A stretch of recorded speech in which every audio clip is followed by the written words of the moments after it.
আজ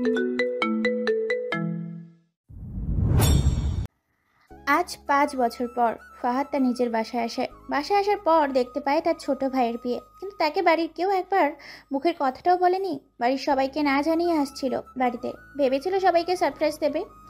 এখানে এসে যে নিজেই সারপ্রাইজড হয়ে যাবে সেটা ভাবতে পারিনি। আসুন আপনাদের ফাহাদের পরিচয়টা বলি। ফাহাদ হচ্ছে এই গ্রামেরই ছেলে। তারা 2 ভাই 1 বোন। ফাহাদ সবার বড়, তারপর তার ছোট ভাই, এরপর তার বোন। ফাহাদের ছোট ভাইয়ের নাম ফাহিম আর বোনের নাম শিপা। এবার গল্পে ফেরা যাক। ফাহাদ তার ব্যাগগুলো নিয়ে বাড়িতে ঢুকে। সবাই বিয়ের কাজ নিয়ে ব্যস্ত। বাড়িতে যে তাদের বড় ছেলে এসেছে সেটা কেউ বলতেই পারবে না। ফাহাদ আসার সময় এলাকার লোক বলাবলি করছিল, বড় ছেলেকে রেখে ছোট ছেলেকে বিয়ে দিচ্ছ? আরেকজন বলল, ছোটটা তো প্রেম করে বিয়ে করতেছে, তাই তাড়াতাড়ি বিয়ে করাতে চাচ্ছে তাদের পরিবার। ফাহাদ এগুলো শুনেও না শোনার ভান করে চলে আসলো। কি আর করবে, মানুষ তো ঠিকই বলল, বড় ছেলেকে রেখে ছোট ছেলের বিয়ে দিচ্ছে। ফাহাদ ঘরে আসার পর তার মা বাবা দেখে বলল, কিরে তুই হঠাৎ চলে এলি আমাদের না বলে? ফাহাদ হয়তো তার বাবা মার কাছ থেকে এমন ধরনের কথা আশা করেনি। ফাহাদ বলল, আমি তো ভেবেছিলাম তোমরা আমায় দেখে খুশি হবে, তাই তোমাদের সারপ্রাইজ দিতে এসেছি। এখন তো নিজেই সারপ্রাইজড হয়ে গেলাম। আচ্ছা, এসব কথা বাদ দাও, এখন বলো তোমরা কেমন আছো? ফাহাদের মা বাবা বলল, আমরা সবাই ভালো আছি, তুই কেমন আছিস? ফাহাদ বলল। ভালো আছি। তার বাবা জিজ্ঞেস করলো, চলে যাবি কবে? কতদিনের জন্য এসেছিস? ফাহাদ এই কথাগুলো শুনে পুরোই অবাক, সাথে সাথে একটু কষ্টও পেল। ভাবে না ভাই কেন এত বছর পর দেশে এসেছে, যদি নিজের মা বাবার কাছ থেকে এমন ধরনের কথা শুনে তাহলে তো কষ্ট পাওয়ারই কথা। ফাহাদ বলল, আমি আর যাব না, এখন বাড়িতে একটা ব্যবসা দিয়ে বসবো। ফাহাদের বাবা বলল, কিসের ব্যবসা দিবি? আর টাকা পয়সা কেমন আনছিস? ফাহাদ বলল, এখনো ভাবিনি। আর টাকা পয়সা, তোমার কাছে তো অনেক টাকা পাঠাইছি, সেখান থেকে দিবে। ফাহাদের বাবা বলল। সেই টাকা কবেই শেষ? তখন ফাহাদ বলল, প্রতি মাসে তোমাদের 60,000 টাকা করে দিতাম, পুরো টাকা শেষ করে ফেলেছো? ফাহাদের বাবা বলল। তোর কাছে আমার হিসাব দিতে হবে আমি টাকা কি করেছি। ওখান থেকে সবাই চলে যায়। এখন দুপুর 2টা বাজে। মাথার উপরে লাল বর্ণের সূর্যটা আস্তে আস্তে পশ্চিম আকাশে ধরে যাচ্ছে, আর সারা বাড়ির মানুষ ছোটাছুটি করতেছে। শুধু একটা ঘরে বসে আছে ফাহাদ, আর তার কাছে একটা মানুষও নেই যে কথা বলার। বাংলাদেশে আসার পর শুধু তার বাবা মার সাথে একটা কথা হয়েছে, সেই কথাগুলো কিভাবে হয় আপনারা দেখতেই পেয়েছেন। ফাহাদ বুঝতো তার পরিবার তাকে একটুও পছন্দ করে না, কিন্তু এত বেশি যে অপছন্দ করে সেটা বুঝতে পারিনি। বুঝলে হয়তো আর আসতো না বাংলাদেশে। বাড়িতে আসার পর ছোট বোন ভাই কেউই একবার কথা বলতে আসেনি, কিন্তু ফাহাদ যখন বিদেশে ছিল তখন তার 2 ভাই বোন কত কিছু আবদার করতো। এগুলো ভাবতে ভাবতে অতীতের কথা মনে পড়ল। আসুন আপনাদের বলে আসি ফাহাদের অতীতের কথা। ফাহাদ তখন ক্লাস 9ম শ্রেণীতে পড়ে, আর ছোট ভাই 6-এ পড়তো। বাবা মা সবসময় বলতো ফাহিমকে নিয়ে স্কুলে যাওয়ার জন্য। ফাহাদ আর ফাহিম একই স্কুলে পড়তো, সেই জন্য তার বাবা মা বলতো ওকে সাথে করে নিয়ে আসতে আর যেতে। ফাহাদও তাদের কথা মতো কাজ করতো। একদিন ফাহিম স্কুলে এসে খেলতে গিয়ে পায়ের মধ্যে ব্যথা পায়, আর বাড়িতে যাওয়ার পর সেটা ফাহাদের জন্য কাল হয়ে দাঁড়ায়। ফাহাদের বাবা মা বলে ফাহাদ নাকি ইচ্ছে করে তার ভাইকে ব্যথা দিয়েছে। সেদিন ফাহাদের আম্মু ফাহাদের গায়েও হাত তুলেছিল। পরে ফাহাদ জানতে পারে তার ছোট ভাই বাড়িতে এসে বলে ফাহাদ নাকি তাকে ইচ্ছে করে ফেলে দেয়। ফাহাদ ভেবেছিল তার ভাই তো ছোট, হয়তো ভুল করে ফেলেছে। তারপর থেকে শুরু হয় ফাহাদের জীবনের কালো অধ্যায়। এরপর থেকে ফাহাদের বাবা মা দুজনেই কেমন যেন ফাহাদকে দেখতেই পারতো না। খাবার খেতে গেলে আগে সবাই ফাহাদকে নিয়ে একসাথে বসে খেত, কিন্তু এখন ফাহাদকে একটা ডাকও দেয় না। এইভাবেই ফাহাদের দিন কাটতে লাগে। 9ম শ্রেণী থেকে 10ম শ্রেণীতে উঠলো ফাহাদ। তার মধ্যে আস্তে আস্তে কিশোর ভাবটা আসতে থাকে। তার স্কুলের একটা মেয়ে ছিল, 8ম শ্রেণীতে পড়তো। সেই মেয়েটাকে হয়তো ফাহাদ ভালোবাসতো। ফাহাদকে তার অনেক বন্ধুরা বলেছে মেয়েটাকে প্রপোজ করতে, কিন্তু ফাহাদ করেনি। এই ভেবে তার দিন চলতে লাগলো। একদিন স্কুল থেকে বাসায় আসার পর তার মা বলল, 1 সপ্তাহ পর লিজার বিয়ে, আমরা বিয়ের 2 দিন আগে চলে যাব, আর তুই বিয়ের দিন চলে যাস। ফাহাদ আচ্ছা বলে চলে যায়। লিজা হচ্ছে ফাহাদের মামাতো বোন, তার বিয়েতেই যাওয়ার কথা বলল। এখন 4:40। সূর্যটাও আস্তে আস্তে নিস্তেজ হয়ে আসছে, হয়তো আর কিছুক্ষণের মধ্যেই সূর্যটাও ডুবে যাবে। সূর্যটার মতো আমাদের জীবন থেকেও একটা দিন চলে যাবে, যেটা হাজারবার চেষ্টা করার পরেও ফিরিয়ে আনা যাবে না। ফাহাদ ফ্রেশ হয়ে এসে তার রুমে গিয়ে ঘুমিয়ে পড়ল। দুপুরবেলা বাইরে থেকে কি না কি খেয়েছে, এখন আর খাবার কোনো খেয়াল নেই। পরিবারের মানুষ যদি একটা মানুষকে এইভাবে অবহেলা করে তাহলে কিভাবে খাবে? এমনিতে পেট ভরে যায়। ফাহাদ কি করছে যার জন্য তার বাবা মা তার সাথে এমন করে? মাঝে মাঝে খুব জানতে ইচ্ছে করে ফাহাদের, কিন্তু জিজ্ঞেস করতে পারে না।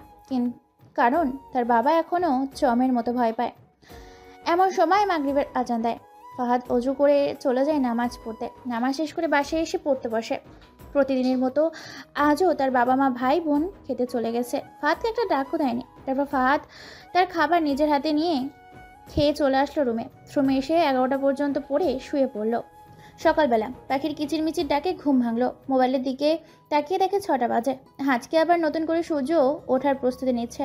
আল্লাহর কি কুদরত! দিন শেষে রাত দেন, আবার সেই রাত শেষে নতুন দিন নিয়ে পা রাখি। তাই আর দেরি না করে ফাহাদ উঠে ফ্রেশ হয়ে কিছুক্ষণ হাঁটাহাঁটি করতে বাইরে গেল।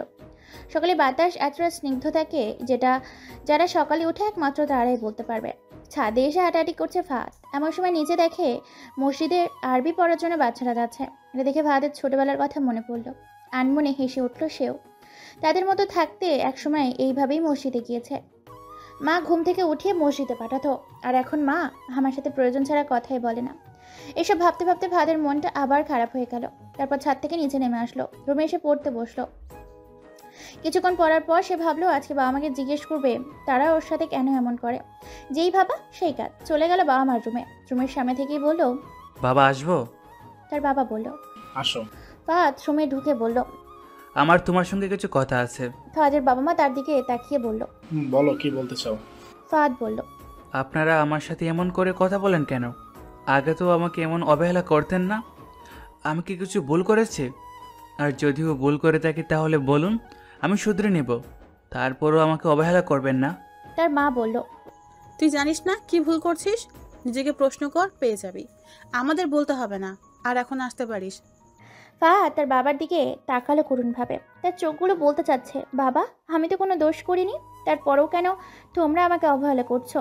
কিন্তু আফসোস, তার চোখের পানি আর তার চোখের ভাষাটা তার বাবা মার চোখেই পড়েনি। মানুষ তো বলে বাবা মা নাকি তার সন্তানের মুখ দেখলেই বলতে পারে। তাহলে ফাহাদের বেলায় কেন এমন হলো? ফাহাদের বাবা মা কি তাদের চোখ বন্ধ করে রেখেছিল ওই সময়? ফাহাদের বাবা বলল, তোর মা কি বললো শুনতে পাসনি? এখন আসতে পারিস। ফাহাদ আর কিছু না বলে নিজের চোখের পানিটুকু মুছে বেরিয়ে আসে আর ভাবে, আমি নিশ্চয়ই বড় কোনো ভুল করেছি, যার জন্য বাবা মা আমার উপর রেগে আছে। এসব ভাবতে ভাবতে রুমে চলে আসে। রুমে এসে দেখে স্কুলের সময় হয়ে এসেছে। এরপর সে রেডি হয়ে নাস্তা করে চলে যায় স্কুলে। স্কুলে গিয়ে তার এক বন্ধুর সাথে বসে আছে মন মরা হয়ে। তার বন্ধু অনেকবার জিজ্ঞেস করে কি হয়েছে, কিন্তু কিছুই বলে না।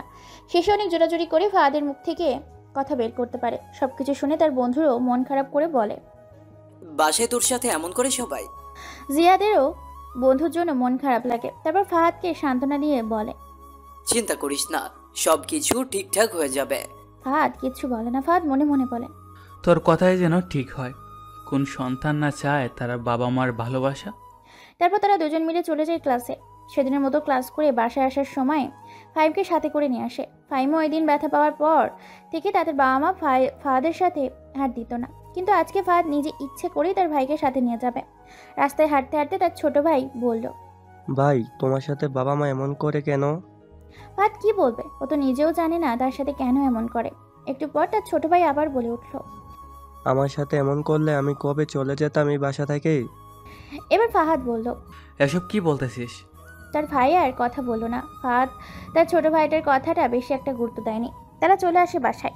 বাসায় আসার পর ফাহাদের মা তার ভাইকে বলল, ওর সাথে এসেছিস কেন? একা আসতে পারিসনি? ফাহাদ কিছু বলে না। মনের মধ্যে একটা চাপা কষ্ট নিয়ে চলে গেল তার রুমে। রুমে গিয়ে ফ্রেশ হয়ে আসে, হালকা নাস্তা করে চলে যায় বাইরে। জিয়াদের সঙ্গে আড্ডা দিতে থাকে। জিয়াদ হলো তার একমাত্র বন্ধু। ছোটবেলা থেকে দুজন একসাথে বড় হয়েছে। তারপর বাইরে আড্ডা দিয়ে 7টা বাজে চলে আসলো বাসায়। শীতের সময় 7টা মানেই অনেক রাত। আগে মাগরিবের নামাজ পড়ে বাসায় থাকতে হয়েছে, আর এখন প্রায় অর্ধেক রাত হয়ে গেছে, তাও একটা কথাও জিজ্ঞেস করার মানুষ নেই। তার বাড়িতে কাছের মানুষ এতটাই অবহেলা পেতে হবে তা কোনোদিনই ভাবেনি। যাই হোক, রুমে গিয়ে ফ্রেশ হয়ে পড়তে বসলো। পড়া শেষে পড়ে এসে নিজের খাবার নিজের হাতেই খেয়ে নিল ফাহাদ। আজ প্রায় 7 মাস তার নিজের খাবার নিজের হাতে করেই খেতে হয়েছে। খাবার শেষ করে চলে যায় রুমে। আজটুকু পড়াশোনা করে আবার ঘুমিয়ে পড়ে। সকালে 6:30 ঘুম থেকে উঠে ফ্রেশ হয়ে বাইরে একটু হাঁটাহাঁটি করতে যায়। যেই ছেলেটা 8টায় ঘুম থেকে উঠতো আর সেই ছেলে 6টায় ঘুম থেকে উঠে। তারপরে বাইরে হাঁটাহাঁটি করে চলে যায় রুমে। কিছুক্ষণ পড়ার পর রেডি হয়ে স্কুলে চলে যায়। স্কুলে গিয়ে জিয়াদের সঙ্গে আড্ডা দিতে থাকে। ক্লাসের সময় হলো চলে যায় ক্লাসে। ক্লাস শেষ করে বাইরে আসলো, দেখলো তাদের সামনে একটা মেয়ে। মেয়েটা অন্য কেউ নয়, ফাহাদ যাকে পছন্দ করতো সেই মেয়েটা। মেয়েটার নাম জেনিয়া। দেখতে বেশ সুন্দর, কিন্তু মেয়েটার একটু রাগ বেশি। এই পর্যন্ত অনেক ছেলেকে প্রপোজ করেছে, সবাইকে চড় থাপ্পড় মেরেছে, কিন্তু ফাহাদ এটার জন্য ভয় পায় না। ফাহাদ জানে জেনিরা ফাহাদের থেকে অনেক ধনী, তাই তার মনের কথাটা বলে না, হয়তো কখনো বলাও হবে না তার। হঠাৎ মেয়েটা ফাহাদের সামনে এসে জিজ্ঞেস করলো, কেমন আছেন? ফাহাদ তার কথার উত্তর দিয়ে সেখান থেকে চলে যায়। আর জেনিয়া অবাক হয়ে ভাবতে থাকে, ফাহাদদের বাচ্চা তোরে শুধু পরে আরেকবার পাই, তারপর দেখাবো এই জেনিয়া কি জিনিস। ফাহাদ ওখান থেকে চলে আসে। জিহাদ বলল, তুই ওখান থেকে এইভাবে চলে আসলি কেন? ফাহাদ বলল, এমনি। কিন্তু ফাহাদ তো অন্য কিছু ভাবছিল। ফাহাদ ভাবছিল জেনিয়া হয়তো কোনোভাবে জেনে গেছে ওকে পছন্দ করে। তারপর তারা বাকি ক্লাসগুলো করে বাসায় চলে আসলো। ফাহাদের মামাতো বোনের বিয়েতে আর মাত্র 2 দিন বাকি, তাই তারা সবাই আজকে চলে গেছে। ফাহাদ বাসায় আসার আগেই ফাহাদ প্রথমে বাড়িতে এসে কাউকে না পেয়ে চিন্তিত পড়ে। পরে বিয়ের কথা মনে পড়ে, তার মনটা খারাপই হয়ে যায়। তারা সবাই চলে গেছে, একবার বলার প্রয়োজনও মনে করেনি। ফাহাদ ফ্রেশ হয়ে এসে রান্নাঘরে গিয়ে দেখে অল্প কিছু খাবার আছে। সে বুঝতে পারে তাকে রান্না করেই খেতে হবে। অল্প যেই খাবারগুলো ছিল সেইগুলোই খেয়ে নেয়, রাতে রান্না করে খেতে হবে। খাবারগুলো খেয়ে চলে যায় বাইরে। বাইরে একটু ঘোরাঘুরি করে বাসায় চলে আসে। প্রত্যেক দিনের মতো আজকে একটি রুটিন, পড়া প্লাস ঘুম। সকালে ঘুম থেকে উঠে আজকে আর বাইরে যায়নি ফাহাদ। সকালে খাবার জন্য নিজে নাস্তা তৈরি করতে হয়েছে, সেই জন্য আর বাইরে যাওয়া হয়নি। ফাহাদ তার খাবার নিজের হাতে তৈরি করে খেয়ে চলে গেল স্কুলে। স্কুলে এসে জানতে পারে কিছুদিন পর তার স্কুল থেকে পিকনিকে যাবে চট্টগ্রাম। জিহাদ যাবে, আর জিহাদ গেলে ফাহাদকেও যেতে হবে। ফাহাদ ভাবে অনেকদিন ধরেই তো কোথাও যাওয়া যায় না, এই সুযোগ ঘুরে আসতে পারবো। স্কুল থেকে বাসায় চলে আসে। বাসায় গিয়ে তার একটু অভিমান হয় বাবা মার উপর। তারা কালকে গেছে, যাওয়ার সময় একবারও বলে যায়নি, গিয়ে একটা কলও দেয়নি। বাড়িতে একা একটা ছেলে কি করছে, খাইছে নাকি, একবার তো ফোন করে জিজ্ঞেস করতে পারতো। তারপর ফাহাদ তার বাবা মাকে কল দেয়। প্রথমবারে ধরে না, তারপর দ্বিতীয়বার দেওয়ার পর আম্মু ধরলো। ফাহাদের মা বলল, বল কি বলবি। ফাহাদ তার মায়ের কাছ থেকে এমন একটা কথা মোটেও আশা করেনি। তারপর সে নিজেকে সামলিয়ে কিছু কথা জিজ্ঞেস করলো। তার মা শুধু ওই কথাগুলোরই উত্তর দিল। কথা শেষ করে একবারও বলেনি তার মা কালকে চলে আসছে। ফাহাদ ঠিক করে সে যাবে না বিয়েতে। সে গেলে তার বিয়ে আটকে থাকবে না। আজকে গায়ে হলুদ আর কালকে বিয়ে। সারাদিন ঘুমিয়ে বিকালে জিয়াদের সঙ্গে আড্ডা দিতে যায়। আজকে একটু তাড়াতাড়ি বাসায় চলে আসে। বাসায় মানুষ নেই বলে বাসায় এসে রাতের খাবারটা গরম করে খেয়ে নেয়, বাকিটুকু ফ্রিজে রেখে দেয় সকালে খাবার জন্য। খাবার খেয়ে এসে শুয়ে পড়ে। এক ঘুমে সকাল হয়ে যায়। সকালবেলা পাখির কিচিরমিচিরে ডাকে তার ঘুম ভেঙে যায়। সকালবেলায় পাখির ডাকগুলো শুনলেও মনের মাঝে কেমন একটা শান্তি অনুভব করা যায়। তারপর ফ্রেশ হয়ে এসে একটু হাঁটাহাঁটি করে। বাসায় এসে খাবার খেয়ে চলে যায় স্কুলে। আজকে তার মামাতো বোনের বিয়ে, কিন্তু ফাহাদ যাবে না, তাই সে স্কুলে চলে আসে। স্কুলে গিয়ে বন্ধুদের সাথে আড্ডা দেয়। ক্লাসে এইভাবেই আজকে স্কুল থেকে চলে আসে। বাসায় আসার পর ফ্রেশ হয়ে কিছু খাবার রান্না করে খেয়ে নেয়। ফোনটা হাতে নিয়ে দেখে কেউ ফোন দেয়নি। এখন প্রায় বিকেলের শেষ দিকে, আর একটু পর হয়তো মাগরিবের আজান পড়ে যাবে। তাই ফাহাদ ওযু করে নেয়। আর ওদিকে ফাহাদের মামা আর তার মা বাবাকে জিজ্ঞেস করছিল ফাহাদের কথা। তারা বলে দেয় ফাহাদের শরীর খারাপ, সে আসতে পারবে না। ফাহাদের শরীর ভালো লাগছে, সে আসবে বলেছে। এইসব কথাবার্তা তার মা তার মামাকে বলল, অথচ আজকে ফাহাদের মা ফাহাদকে একটা ফোন পর্যন্ত করে কথা বলেনি। ফাহাদ মাগরিবের নামাজ পড়ে রুমে এসে পড়তে বসে। তখনই বাসার কলিং বেল বেজে ওঠে। ফাহাদ উঠে গিয়ে দরজা খুলে দেখে তার বাবা মা ভাই বোন এসেছে। তাদের মধ্যে শুধু শিফা একবার জিজ্ঞেস করেছিল বিয়েতে যায়নি কেন। ফাহাদ বলেছিল স্কুলে জরুরি ক্লাস ছিল, তাই যেতে পারিনি। এটা শুনে আর কেউ কিছু বলেনি। ফাহাদ না যাওয়াতে তার বাবা মা যে খুশি হয়েছে সেটা ফাহাদ বুঝতে পারে। এইভাবেই কিছুদিন চলে যায়। আর মাত্র 7 দিন আছে ফাহাদের স্কুল থেকে পিকনিকে যাবার। তাই ফাহাদ ঠিক করে আজকে বাসায় গিয়ে তার বাবাকে বলবে যেন পিকনিকের জন্য কিছু টাকা দেয়। যেই বাবা সেই কাজ। বাড়িতে এসে তার বাবাকে বলে। তার বাবা বলে, এখন কি না গেলে হয় না? ফাহাদ বলল, এটা আমার স্কুল জীবনের শেষ বছর, আর চাইলেও এই দিনটা ফিরে পাবো না। তারপর আরও কিছু কথা বলে ফাহাদ তার বাবার থেকে পিকনিকের জন্য টাকা নিয়ে নেয়। পরদিন স্কুলে গিয়ে তার স্যারের কাছে টাকা দিয়ে দেয়। আর পিকনিকে যাওয়ার জন্য ফাহাদ আর জিহাদ দুজন মিলে কিছু জামা কাপড় কিনতে যায়। মার্কেটে গিয়ে দুজন একই ধরনের কাপড় কিনে, জামা কাপড় কিনে বাইরে থেকে খেয়ে চলে যায় যার যার বাসায়। বাসায় এসে সব কিছু গুছিয়ে নেয় ফাহাদ, কারণ আর মাত্র 3 দিন আছে। তারপর প্রতিদিনের মতো পড়া, খাওয়া, ঘুম। আজকে স্কুলে আসার পর ফাহাদ দেখতে পায় সবাই পিকনিক নিয়ে পড়ে আছে। মেয়েরা কি কি পরে যাবে, কে কি করবে পিকনিকে গিয়ে, সব কিছু দেখা যায় ঠিক করে রেখেছে। এই সময় বলাবলি করছে। হঠাৎ গেটের দিকে চোখ যায় ফাহাদের। ফাহাদ তাকিয়ে দেখে জেনিয়া আসছে। আজকে অনেক সুন্দর লাগছে, চুলগুলো ছেড়ে এসেছে, হালকা বাতাসে চুলগুলো উড়ে উড়ে তার মুখের উপর এসে পড়ছে। জেনিয়া বারবার চুলগুলো হাত দিয়ে কানের পিছে গুজে দিচ্ছে আর বিরক্ত হচ্ছে। জেনিয়া তার ক্লাসে চলে যায়, আর এদিকে একজন তার দিকে যে অপলক দৃষ্টিতে তাকিয়েছিল সেটা বলতেই পারবে না। জেনিয়া কখন তার ক্লাসে চলে গেল ফাহাদ বুঝতেই পারেনি। জিহাদের ধাক্কায় তার হুঁশ ফিরে। তারপর ক্লাসে সময় হয়ে আসে, জিহাদ আর ফাহাদ দুজনেই ক্লাসে চলে যায়। স্যার এসে ক্লাস করাতে থাকে। তাদের প্রথম ক্লাস 50 মিনিট। তাদের স্যার 30 মিনিট ক্লাস করে বাকিটার সময় তাদের সাথে পিকনিক নিয়ে আলোচনা করে। স্যার সবাইকে ভালো করে বুঝিয়ে দেয়। তোমরা স্কুলে বড়, তাই তোমরা পিকনিকে গিয়ে এমন কিছু করো না যাতে স্কুলের সম্মানহানি হয়। সবাই স্যারকে সমর্থন করে।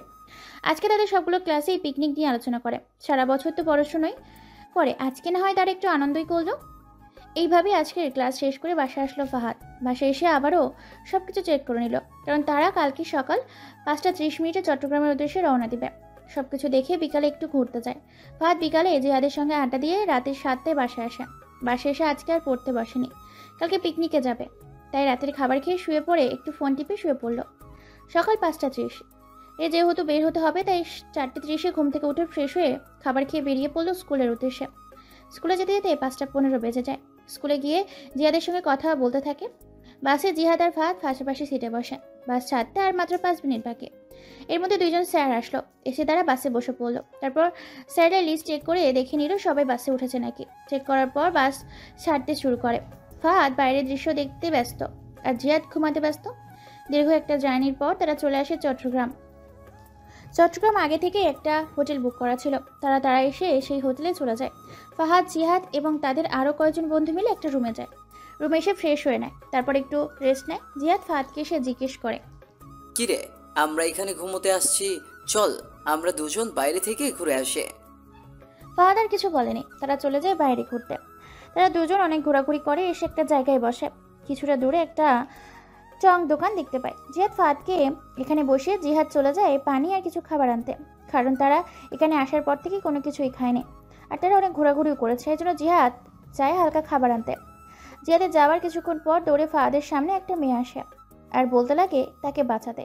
ফাহাদ কিছু বুঝে ওঠার আগেই 4-5টা লোক এসে বলে মেয়েটাকে তাদের কাছে দিয়ে দিতে, কিন্তু ফাহাদ না করে দেয় যে মেয়েটাকে দিবে না। ফাহাদ বুঝতে পারে মেয়েটাকে তারা রেপ করতে চাইছে, তাই ফাহাদ মেয়েটাকে তাদের কাছে দেয়নি। তখনই ওই গ্রামের লোকগুলোকে ডেকে বলে ফাহাদ এবং মেয়েটা খারাপ কিছু করতেছিল। তারা এসে দেখে ফেলাতে তারা চলে যেতে নেয়, তাই লোকগুলো নাকি তাদের আটকে রাখে। তখন গ্রামের কিছু লোক মিলে সিদ্ধান্ত নেয় ফাহাদ এবং ওই মেয়েটাকে বিয়ে দিবে।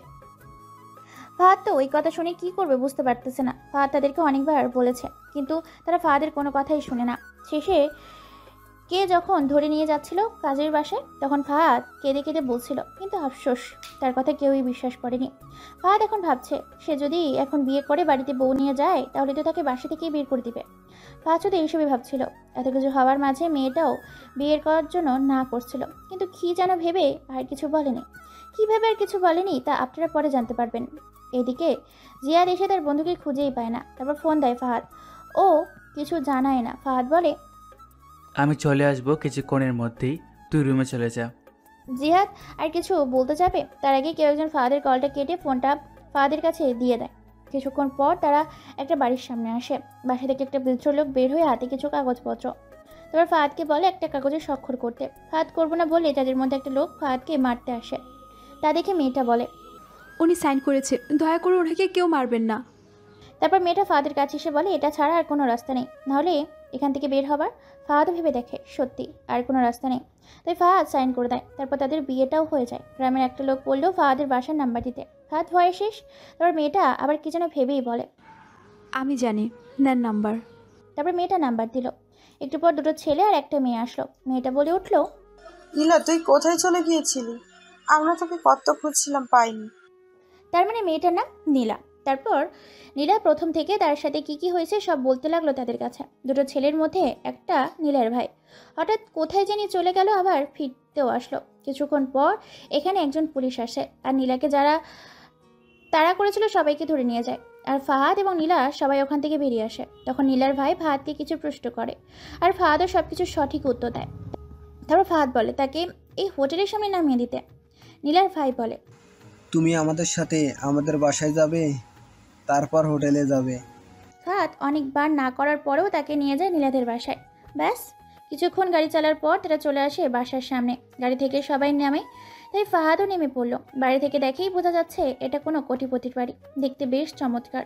বাড়ির সামনে দুটো গার্ড দাঁড়িয়ে পাহারা দিচ্ছে। বাড়ির সামনে দুই দিকে দুটো ফুলের বাগান। তারপর সবার সাথে বাসার ভেতরে যায় ফাহাদ। নীলার মা এসে নীলাকে জড়িয়ে ধরে কান্না করে দেয়। নীলাও কান্না করে দেয়। তাদের কথা শুনেই বোঝা যাচ্ছে নীলা হয়তো জেদ করে বাসা থেকে একলা বের হয়।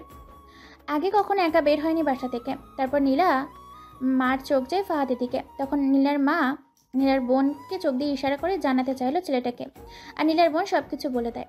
তখন তো নীলার মা আরও কান্না করে দেয়। করবে নাই বা কেন? আজকে ফাহাদ ছেলেটার জন্য ওনার মেয়েটা যে বিপদ থেকে বেঁচে গেছে। তারপর ফাহাদের সঙ্গে অনেক কথাবার্তা বলে নীলার পরিবার। নীলাও ফাহাদকে হালকা পছন্দ করেছে, এই জন্যই ফাহাদকে ওই সময় বিয়ে করে নেয়।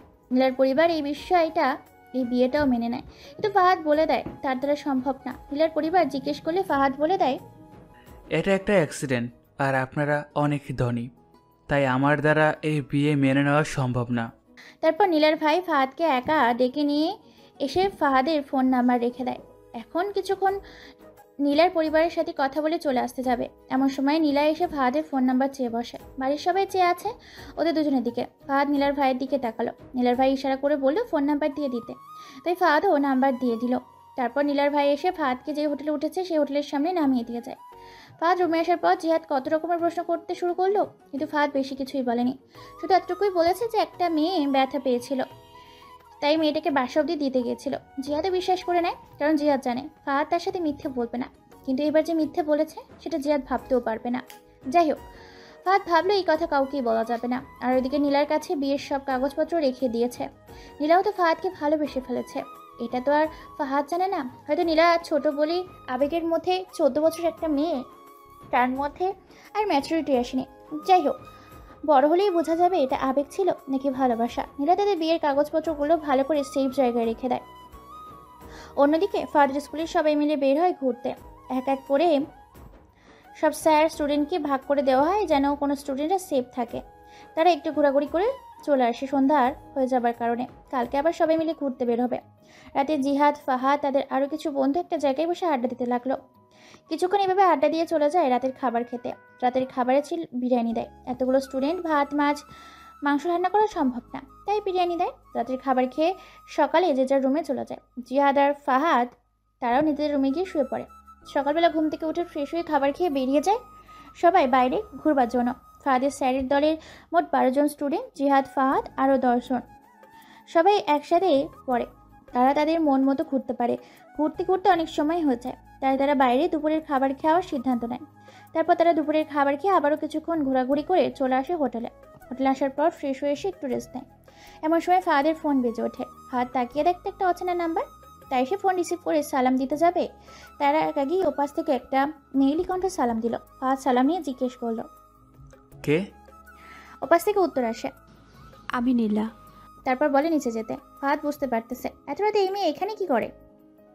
আর কিছু না ভেবে ফাহাদ নিচে চলে যায়। নিচে গিয়ে দেখে নীলা, তার ভাই, বোন এবং তার দুলাভাই বসে আছে। ফাহাদ ওখানে গিয়ে কথা বলে, কোনো সমস্যা? এত রাতে আপনারা এখানে এসেছেন?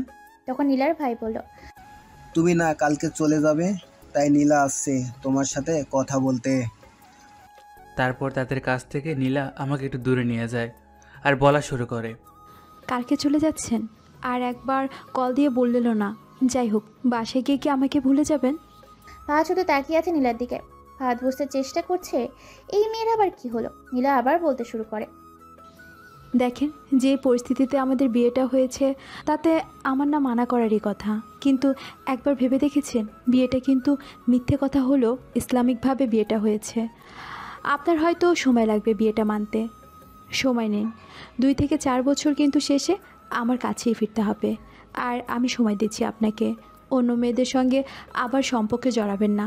আপনি মনে রাখবেন আপনি বিবাহিত। আরও অনেক কিছু বলে চলে যেতে নেয় নীলা। কি মনে করে যেন আবার এসে বলল, আমি কিন্তু আপনার জন্য অপেক্ষা করব। ফাহাদ নীলার কথা তেমন একটা গুরুত্ব দেয়নি। ফাহাদ ভাবে সময়ের সাথে সাথে সব ঠিক হয়ে যাবে। ফাহাদ তো বড়লোকদের পছন্দ করে না। নীলাও তো বড়লোক বাবার মেয়ে। হয়তো এখন অহংকার দেখাচ্ছে না, কিন্তু পরে যে দেখাবে না তার কি গ্যারান্টি। ফাহাদ খেয়াল করেছিল নীলা আজকে বোরকা পরে এসেছে এখানে। ফাহাদ একটা কথা চিন্তা করতেছে, তারা হোটেলে ঢুকলো কিভাবে। তখনই ফাহাদের সামনে গিয়ে একটা ওয়েটার যাচ্ছিল। ফাহাদ তাকে জিজ্ঞেস করলো, ওরা ভিতরে ঢুকলো কিভাবে? বাইরের অচেনা কাউকে তো আর হোটেলে ঢুকতে দেয় না। তখন ওয়েটার বলল, তারা তো এই হোটেলের এমডির সন্তান, তাই ঢুকতে পেরেছে। এটা বলে ওয়েটার চলে যায় আর ফাহাদ বসে বসে ভাবতে থাকে। আমার তো মনেই ছিল না তারা অনেক ধরে। কালকে এখান থেকে চলে যেতে পারলেই হবে, আর কখনোই চট্টগ্রামে আসবো না। তারপর ফাহাদ রুমে চলে যায়। রুমে এসে দেখে জিহাদ সহ সবাই ঘুমাতে ব্যস্ত। ফাহাদও এক পাশে সাইডে শুয়ে পড়ে। পরদিন সকালে ঘুম ভাঙলো 6টায়। বাস ছাড়বে 7টায়। রাস্তা থেকে সকালে খাবার খাবে তারা ঠিক করে। তারপর গাড়ি চলতে থাকে। সকাল 11টায় এসে নরসিংহী বাসে বাস থামে। এই পুরো রাস্তায় শুধু একবার দাঁড়িয়েছিল, সেটা সকালের খাবার জন্য। এখন সবাই যার যার বাসায় চলে যায়। ফাহাদ বাসায় এসে তার ছোট ভাই ও বোনের জন্য আনা জিনিসগুলো দেয়। তারা অনেক খুশি হয়। ফাহাদের বাবা মার জন্য জিনিস এনেছিল, সেগুলো দিয়ে তার রুমে চলে যায়। এতটা পর জার্নি করে আসায় শরীরটা অনেক ক্লান্ত। ফাহাদ রুমে ঢুকে ফ্রেশ হয়ে শুয়ে পড়ে। তারপর বিকালে ঘুম থেকে উঠে হালকা নাস্তা করে চলে যায় বাইরে। জিহাদের সাথে আড্ডা দিতে থাকে। তারপর মাগরিবের আজানের আগে তারা আড্ডা শেষ করে জিহাদ আর ফাহাদ চলে যায় মসজিদে। মাগরিবের সালাত শেষ করে যার যার বাসায় চলে যায়। ফাহাদ বাড়িতে গেলে সেই আগের মতোই কেউ কিচ্ছু বলে না। ফাহাদ নিজেই গিয়ে পড়তে বসে। পরে কারণ সামনে তার বোর্ড পরীক্ষা, তাই সে গাফিলতি না করে পড়তে বসে। পরীক্ষার মাত্র 10 মাস আছে। এই বছরটা ভালো করে পড়তে পারলে ভালো একটা রেজাল্ট আসবে। এরপর ফাহাদ পড়াটা প্রায় শেষ করে খাবার খেতে যায়। গিয়ে দেখে তার মা রান্নাঘরে থালা বাসন পরিষ্কার করতেছে। ফাহাদ কিছু না বলে নিজের খাবারটুকু নিয়ে খেয়ে চলে আসে। তারপর রুমে এসে বাকি পড়াটা শেষ করে শুয়ে পড়ে। সকালে উঠে ফ্রেশ হয়ে খাবার খেয়ে চলে যায় স্কুলে গিয়ে আজকে সবাই শুধু পিকনিকে কী করেছে কী করতে পারেনি শুধু সেটাই বলাবলি করছিল। আর এদিকে জিহাদ আর ফাহাদ দুজন মিলে গল্প করতে থাকে। স্কুলে জিহাদ আর ফাহাদ তারা দুজন ছাড়া একে অপরকে আর কোনো ভালো বন্ধু নেই। আসলে তারা নিজেরাই বানায়নি। এইভাবে জিহাদ আর ফাহাদ গল্প করতেছিল। একসময় তাদের ক্লাসের সময় হয়ে যায়, তারা ক্লাসে চলে যায়। ক্লাসে এসে তারা স্যারের জন্য অপেক্ষা করতে থাকে। একটু পর স্যার আসে আর এসে ক্লাস করতে থাকে। তবুও অন্য দিনের তুলনায় আজকে ক্লাসে পড়া কম বেশি। আসলে পিকনিক থেকে এসে তো তাদের প্রথম ক্লাস, সেই জন্য তারা এমন গল্প করছে। আজকের ক্লাসটা এমনিই কেটে গেল। তারা সবার বাড়ি চলে যায়। এইভাবেই চলে যায় 1 সপ্তাহের মতন। ওদিকে নীলা জেদ ধরে বসে আছে, সে নাকি ফাহাদকে দেখবে। তাই তার ভাইকে নিয়ে ফাহাদের স্কুলের সামনে দাঁড়ায়। এমনভাবে দাঁড়ায় ফাহাদ যেন তাদের দেখতে না পায়। ফাহাদ স্কুলে ঢুকতে যাবে এমন সময় একটা মেয়ে এসে ফাহাদের পায়ের ওপর ইচ্ছে করেই পড়েছিল, যেটা ফাহাদ বুঝতে পারেনি। কিন্তু নীলা ঠিকই বুঝতে পারে যে মেয়েটা ফাহাদের ওপর ইচ্ছে করে পড়েছিল। নীলা ফাহাদের কাছে যেতে নিলে নীলার ভাই তাকে থামিয়ে দেয়, তাই নীলা যেতে পারেনি। ওদিকে ফাহাদ মেয়েটার সঙ্গে কোনো কথা না বলে চলে যাওয়াতে নীলা কিছু একটা খুশি হয়। ফাহাদ স্কুলে গেলে জিহাদ জিজ্ঞেস করে ওখানে কি হয়েছিল। আসলে জিহাদ মাঠের মধ্যে বসেছিল আর তাই পুরো কাহিনীটা দেখতে পেয়েছে, শুধু শুনতে পায়নি। তাই ফাহাদকে জিজ্ঞেস করলো। তারপর ফাহাদ কি হয়েছিল সব বললো। সব শুনে জিহাদ আর কিছু বলেনি আর চলে যায় ক্লাসে। অপরদিকে নীলারাও চলে যায় তাদের বাসায় আর ফাহাদও ক্লাস করতে থাকে। বাসায় ফাহাদের বাবা মা কথা বলতেছিল। ফাহাদের মা বলে, ফাহাদ তো বড় হয়েছে, ওকে এবার না হয় বিদেশে পাঠিয়ে দেন। ওখানে গিয়ে কাজ করে আমাদের জন্য টাকা দিতে পারবে, নিজের জীবনও করতে পারবে। ফাহাদের বাবাও ভেবে দেখলো কতটা খারাপ বলেনি, তাই তিনিও ফাহাদের বিদেশ যাওয়ার ব্যবস্থা করলো। আর এইদিকে বেচারা ফাহাদ এসব কিছুই জানে না। এইভাবে আস্তে আস্তে দিন যেতে লাগে আর ফাহাদের পরীক্ষা এগিয়ে আসতে থাকে। ফাহাদ নিজের মতো প্রস্তুতি নিতে রাখে। এর মধ্যে নীলার সাথে অনেকবার ফাহাদের কথা হয়। প্রত্যেকবারই নীলা ওইখান থেকে কল করে কথা বলে, কিন্তু ফাহাদ একবারও নিজে থেকে কল করেনি। এদিকে বাড়িতে আসার পর ফাহাদের বাবা বলে উঠল, কালকে তোমার ফ্লাইট, তুমি বিদেশ চলে যাচ্ছ। ফাহাদ অনেকবার বলে কিন্তু তারা শোনে না। শেষে ফাহাদ কান্না করেও কোনো লাভ হলো না। 17 বছরের একটা ছেলে কোথায় তার লেখাপড়া করার কথা তা না করে ছেলেটাকে বিদেশ পাঠিয়ে দিচ্ছে। যাই হোক, পরিবারের সবাই চায় সে যেন বিদেশে পাড়ি জমায়, তাই সেও আর কিছু বলেনি। ফাহাদ ভেবেছিল সে হয়তো তার বাবা মার কথা মেনে বিদেশে চলে গেলে তারা হয়তো ফাহাদকে অবহেলা করবে না। এসব ভেবে শেষে ফাহাদ রাজি হয়ে যায়। তার ফ্লাইট সকাল 8টায়, তাই কাউকে জানতে পারেনি, শুধু জিহাদকে জানিয়েছে। আর জিহাদ রাতের বেলায় ফাহাদের বাসায় চলে আসে। দুই বন্ধু একসাথে থাকবে বলে। জিহাদ অনেক কান্না করছিল ফাহাদ চলে যাবে বলে। ফাহাদ অনেক বুঝিয়েছে জিহাদকে। তারপর তারা দুই বন্ধু অতীতের গল্প করতে করতে প্রায় অনেক রাত পার করে দেয়। রাতে সব গুছিয়ে রাখার কারণে তারা ভোর 4টায় রওনা দিল। ফাহাদ বাসা থেকে আসার সময় সবাইকে বলে আসে। এয়ারপোর্টে জিহাদ এবং ফাহাদের বাবা ছোট ভাই এসেছিল। ফাহাদ চলে যাওয়ার আগে জিহাদ অনেক কান্না করেছিল, কিন্তু ফাহাদের বাবা কান্না করেনি। এটাই হয়তো পুরুষ মানুষ। তারপর ফাহাদ সবকিছু ঠিকঠাক করে চলে যায় ভিতরে। কিছুক্ষণ পর তাদেরকে বিমানে উঠতে হলো। বিমান ছেড়ে দেয়। ফাহাদ চলে যায় সেই চিরচেনা শহর দেশ ছেড়ে।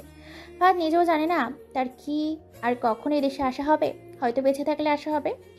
যেখানে যাচ্ছে সেখানে মানুষ কেমন হবে তা ফাহাদ নিজেও জানে না। কি করে জানবে? সে তো আর আগে কখনো যায়নি। দীর্ঘ একটা জার্নির পর চলে আসে বিদেশে। এখান থেকে তাকে নিতে একটা লোক আসে। লোকটার বয়স মনে হয় 45 হবে। লোকটা এসে ফাহাদকে নিয়ে যায় একটা বাসায় আরও কিছু বাংলাদেশের লোক থাকে, তাদের কথা শুনেই বোঝা যাচ্ছে। তারপর এই লোকটা ফাহাদকে একটা রুমে নিয়ে চলে যায়। ফাহাদ ফ্রেশ হয়ে একটু ঘুমিয়ে নেয়, কারণ কালকে সারা রাত জিহাদ আর ফাহাদ মিলে গল্প করেছিল, তাই ফাহাদ আর ঘুমাতে পারেনি, সেজন্য এখন ঘুমাচ্ছে। ফাহাদ ঘুম থেকে উঠে ফ্রেশ হয়ে হালকা নাস্তা করে সব কিছু ঠিকঠাক করে গুছিয়ে রেখে দেয়। তারপর তার বাসায় কল দিয়ে জানিয়ে দেয়। জিহাদও কল দিয়ে জানিয়ে দেয়। জিহাদ আর ফাহাদের মধ্যে অনেক কথাবার্তা হয়। পরের দিন থেকেই আবার ফাহাদকে কাজে যেতে হবে, তাই সে আর কোনো কিছু খাবার তৈরি করে রেখে দেয়, এটা যেন সকালে খেয়ে চলে যেতে পারে কাজে। সব কিছু ঠিকঠাকভাবে রান্না করে গুছিয়ে চলে যায় ঘুমাতে। পরের দিন সকাল 7টায় ঘুম থেকে উঠে ফ্রেশ হয়ে খাবার খেয়ে চলে গেল তার কাজের স্থানে। এখানে আজকে ফাহাদের প্রথম দিন, তাই সবাই তার সাথে বেশি কথা বলতে পারেনি, কারণ ফাহাদ দেশের ভাষা জানে না, তাই সেও মানুষের সাথে বেশি কথা বলতে পারেনি। এই কোম্পানিটা বেশ অনেকজন বাংলাদেশের লোক আছে, তাই প্রথম দিন কাজ করতে তেমন একটা সমস্যা হয়নি। প্রথম দিন কাজ শেষ করে চলে যায় তার রুমে। আর ওইদিকে নীলা তো 3 দিন ফাহাদের সাথে কথা না বলে প্রায় পাগল প্রায় অবস্থা। তার বাবা মা এসব দেখে তার ভাইকে বলে ফাহাদকে নিয়ে আসতে। নীলার ভাইও চট্টগ্রাম থেকে নরসিংহীর উদ্দেশ্যে রওনা দেয়। নরসিংহী এসে জানতে পারে ফাহাদকে নাকি জোর করে বিদেশে পাঠিয়ে দেয়। তারপর নীলার ভাইও জিহাদের খোঁজ করতে করতে চলে যায় জিহাদের কাছে। জিহাদের কাছে গিয়ে পরিচয় দেয় যে তার সাথে চট্টগ্রামে দেখা হয়েছিল ফাহাদের। তারপর জিহাদকে ফাহাদের ব্যাপারে জিজ্ঞেস করলে জিহাদ প্রথমে থেকে সব কিছু খুলে বলে দেয়। পুরো কাহিনী শুনে নীলার ভাইয়ের চোখ দিয়ে 2 ফোঁটা পানি আপনি আপনি পড়ে যায়। ওখান থেকে জিহাদকে বলে বেরিয়ে পড়ে চট্টগ্রামের উদ্দেশ্যে নীলার ভাই। বাসা আসার পর তার বাবা মাকে সব কিছু খুলে বলে। নীলা তো পুরাই কেঁদে দেয়। নীলা তো পারে না এক্ষুনি ফাহাদকে বিদেশ থেকে নিয়ে আসে। নীলার বাবা মাও এসব শুনে চোখ দিয়ে পানি চলে আসে। ওখান থেকে নীলার রুমে চলে যায়, আর নীলার ভাই নীলার পেছনে তার রুমে গিয়ে বলে, তুই যদি সত্যি ফারাদকে ভালোবাসিস তাহলে তুই মন দিয়ে ইন্টার পাস করে ভালো রেজাল্ট করে আনবি। পরের দিনই আমি ফারাদকে তোর কাছে নিয়ে আসব। নীলা শুধু মাথা নেড়ে হ্যাঁ বলে। তার মানে সে পারবে। এইভাবেই কেটে গেল 4টা মাস। এখন ফাহাদ এই দেশের ভাষা পারে, আর কিছুদিন আগে তার মালিক তাকে একটা স্কুলে ভর্তি করিয়ে দেয়, যেন ফাহাদ ভালো করে পড়াশোনাটা শেষ করতে পারে। ফাহাদও তার প্রতি কৃতজ্ঞতা প্রকাশ করে। ফাহাদকে তার স্কুল থেকেই অনেক দিন দিয়ে টিচাররা সাহায্য করে। ফাহাদ যে নতুন করে পড়াশোনা শুরু করেছে এটা কেউই জানে না। আসলে ফাহাদ নিজেই কাউকে জানায়নি। প্রথম 2 মাস ফাহাদ ভালোভাবে বেতন বাড়িতে পাঠিয়েছিল, তাই তার সাথে সবাই ভালো ব্যবহার করে। কিন্তু যখন ফাহাদ ইচ্ছে করে 2 মাস টাকা দেয়নি, তখন তারাও বাসা থেকে আর কল করেনি। তাই বুঝতে পারে তার বাবা মা তাকে না, তার টাকাকে ভালোবাসে। তারপর ফাহাদ তার বাবাকে জিজ্ঞেস করেছিল কত টাকা হলে বাড়িতে ভালোভাবে চলতে পারবে। তার বাবা বলেছে 30,000। তারপর থেকে ফাহাদ প্রতি মাসে 40,000 টাকা করে দিত, আর বাকিটা তার কাছে রেখে দিত, ভবিষ্যতে লাগতে পারে বলে। এইভাবে চলে গেল 5টি বছর। ফাহাদ ইন্টারমিডিয়েট শেষ করে এখন মাস্টার্স করতেছে, আর তার বেতন আগে থেকে 3 গুণ বেড়েছে। আগে ছিল 1,20,000। আগে ফাহাদের কোনো সার্টিফিকেট ছিল না, তাই থেকে বেতন কম দেওয়া হতো, আর কাজও করতো বেশি। এই 5 বছরে নীলার ভাই অনেকবার কল করেছে, খোঁজ খবর নিয়েছে। নীলার ভাই যতবার ফাহাদকে খোঁজ খবর নিয়েছে, তার বাবা মা এতবার ফুল দেয়নি। মাঝে মাঝে নীলার সাথেও কথা হতো। আর কিছুদিন আগে ফাহাদের মালিক তার কাছ থেকে কিছু প্রয়োজনীয় কাগজপত্র নেয়। ফাহাদকে এই দেশের নাগরিক বানাতে চায়, আর আজকে ফাহাদ এই দেশের নাগরিক পেয়ে যায়। আজকে ফাহাদ অফিস করতেছিল, এমন সময় তার মালিক এসে বলল, 5 বছর হলো আসলি, একবার নিজের দেশ থেকে গিয়ে ঘুরে আয়, আমি ছুটি দেবনি।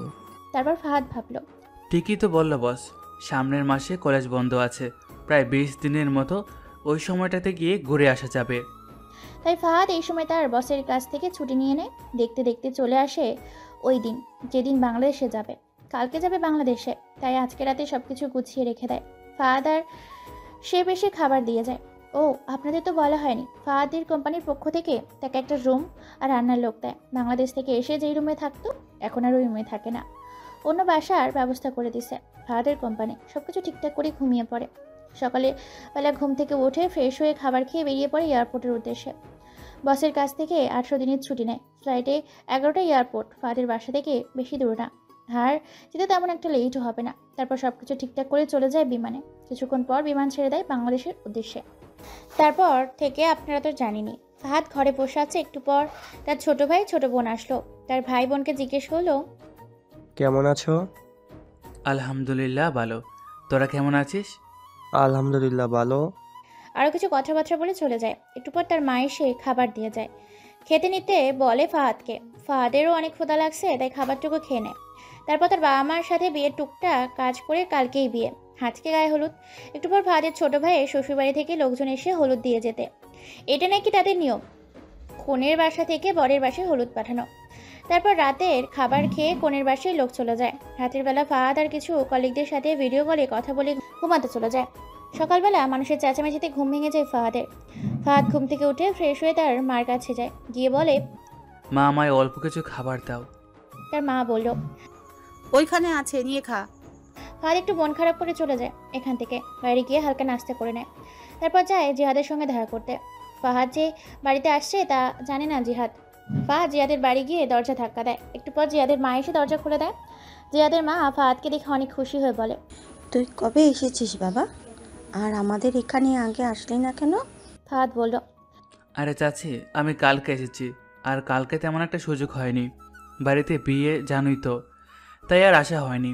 এখন বলো জিহাদ কোথায়, আর আজকে তোমার হাতের রান্না খেয়ে যাব।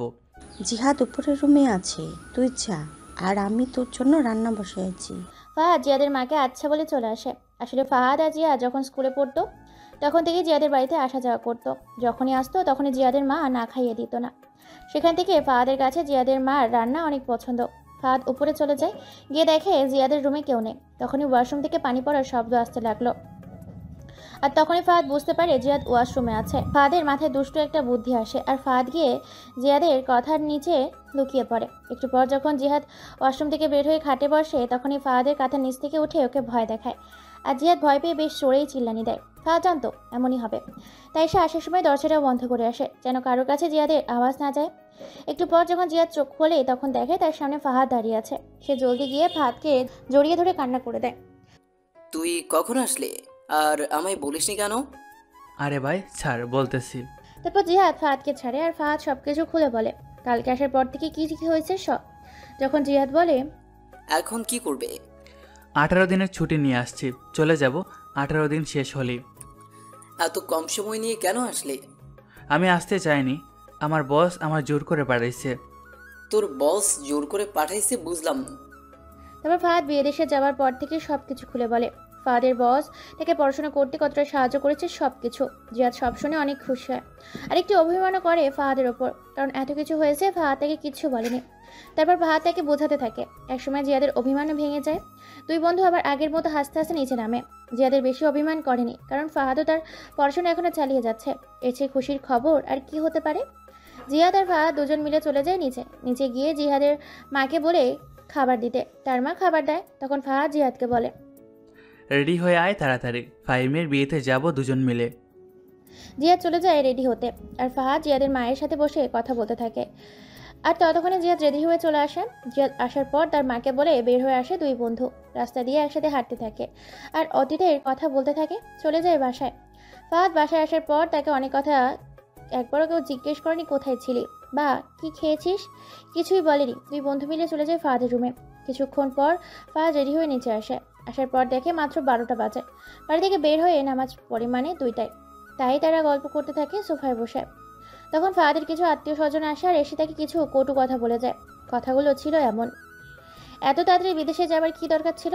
টাকার প্রতি এত নেশা ছিল? পরীক্ষাটা পর্যন্ত দেয়নি। তখন জিয়াদ বলে উঠল, ফাহাদ তার নিজের ইচ্ছায় বিদেশে যায়নি, তাকে জোর করে পাঠানো হয়েছে। আর কে বলল ফাহাদ? আর বলতে পারলো না। ফাহাদ থামিয়ে দেয়, কিছু বলতে দেয় না। তাই আর জিহাদও কিছু বলেনি, আর তার আত্মীয় স্বজনরা কথা শুনিয়ে চলে যায়। তারা চলে গেলে জিহাদ জিজ্ঞেস করলো, তুই আমায় থামিয়ে দিলি কেন? শোন, আমি যে পড়াশোনা কন্টিনিউ করতেছি এই কথা তুই ছাড়া বাংলাদেশের আর কেউ জানে না, আর আপাতত জানাবো না। যখন একেবারে শেষ করব তখন তুই বলিস যা, কিন্তু এখন না, মনে থাকে যেন। ওকে। একটু পর ফাহাদ তার বাবা মা ঘরের সামনে দিয়ে যাচ্ছিল। তখন জিয়াদকে ওখানে রেখেই আসছিল। যাওয়ার সময় শুনতে পায় তার বাবা মার কাছে একটা লোক টাকা চাইছে। তার বাবা মা বলে, দেখেন আর কিছুদিন সময় দিন, ফাহাদ তো দেশে চলে আসছে, ওকে খুব তাড়াতাড়ি পাঠানোর ব্যবস্থা করতেছি, আর ও চলে গেলে আপনার টাকাটা পেয়ে যাবেন। তখনই ফাহাদ তার বাবা মার রুমে ঢুকে। তার বাবা মাকে দেখে একটু ঘাবড়ে যায়, বলে ওঠে, তুই এখানে কি করিস? ফাহাদ তার বাবা মার সাথে কথা না বলেই লোকটাকে বলল, কত টাকা পাবেন তাদের কাছে? আজকার বাবা মা বলেনি। 1,20,000। এই ঠিকানা থেকে কালকে গিয়ে নিয়ে আসবেন।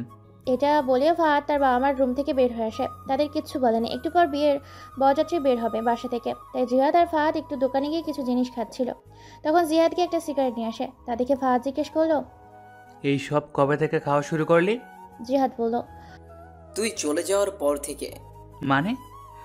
তুই তো স্বার্থপরের মতো করে চলে গেলে আমায় একা রেখে। আমিও আর কোনো বন্ধু বানাইনি, এটাকে সঙ্গী করে নিয়েছি।